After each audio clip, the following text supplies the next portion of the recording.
মধ্যপ্রাচ্যে যুদ্ধের প্রভাব এবার পড়তে পারে আইপিএলেও। বিশ্বের অন্যতম ক্রিকেট লিগ আইপিএল শুরু হতেও এখনও কিছুটা সময় বাকি থাকলেও টুর্নামেন্ট ঠিক সময় মতো শুরু হবে কিনা তা নিয়েও ইতিমধ্যেই প্রশ্ন উঠতে শুরু করেছে। আইপিএলের প্রথম ভাগের সূচি ঘোষণা করা হয়েছে, কিন্তু বর্তমানে আন্তর্জাতিক পরিস্থিতির কারণে নতুন করে অনিশ্চয়তা তৈরি হয়েছে। এক সর্বভারতীয় সংবাদ মাধ্যমের দাবি, আইপিএল যদি সময় মতো শুরু হয়ও তবুও টুর্নামেন্টের শুরুতেই সব বিদেশি ক্রিকেটারকে পাওয়া যাবে কিনা তা নিয়ে সংশয় রয়েছে। আসলে সমস্যার মূল কারণ মধ্যপ্রাচ্যের বর্তমান যুদ্ধ পরিস্থিতি। এই যুদ্ধের প্রভাব পড়েছে আন্তর্জাতিক বিমান পরিবহনেও। বিশেষ করে দুবাই এবং দোহার মতো গুরুত্বপূর্ণ ট্রানজিট বিমানবন্দরে এখনও বিমান চলাচল পুরোপুরি স্বাভাবিক হয়নি। ক্রিকেটারদের অনেকেই বিভিন্ন সিরিজ বা সফরের পর অন্য দেশ থেকে নিজের দেশে ফেরার চেষ্টা করছেন, কিন্তু বিমান চলাচলের এই সমস্যার কারণে অনেক ক্রিকেটার এখনও নিজের দেশে ফিরতে পারেননি। বিশেষ করে ওয়েস্ট ইন্ডিজ এবং দক্ষিণ আফ্রিকার ক্রিকেটারদের ক্ষেত্রে এই সমস্যা বেশি দেখা যাচ্ছে। তাদের অনেকেই এখনও দেশে ফিরতে পারেনি বলে জানা যাচ্ছে।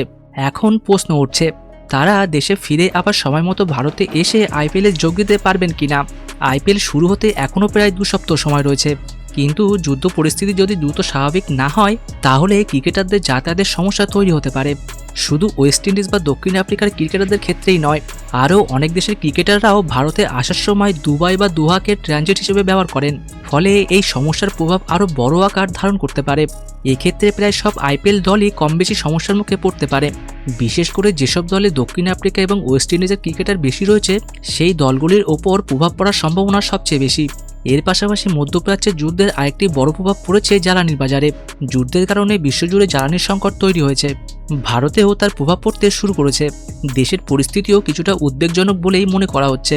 কেন্দ্রীয় সরকার ইতিমধ্যে গ্যাসের সরবরাহ নিয়ন্ত্রণ করতে এসমা জারি করেছে।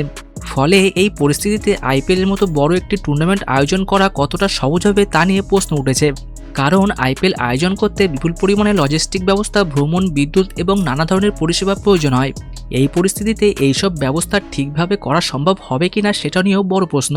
শোনা যাচ্ছে আগামী কয়েকদিনের মধ্যে যদি পরিস্থিতি উন্নতি না হয় তাহলে আইপিএল পিছিয়ে দেওয়ার সিদ্ধান্ত নিতে পারে বোর্ড। তবে এখনও পর্যন্ত আইপিএল পুরোপুরি বাতিল করার কোনো পরিকল্পনাই নেই। বোর্ডের পক্ষ থেকে শেষ মুহূর্ত পর্যন্ত চেষ্টা করা হবে যাতে আইপিএল আয়োজন করা যায়।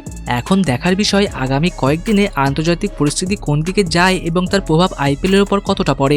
ক্রিকেট ভক্তরা অবশ্যই আশা করছেন সব সমস্যার মাঝেও শেষ পর্যন্ত ঠিক সময়ে শুরু হবে আইপিএলের মহাযজ্ঞ। এই ছিল আইপিএল নিয়ে এই মুহূর্তে সবচেয়ে বড় আপডেট। ভিডিওটি ভালো লাগলে অবশ্যই লাইক করুন এবং শেয়ার করতে ভুলবেন না। চলুন দেখা হচ্ছে আরেকটি নতুন ভিডিওতে। ধন্যবাদ।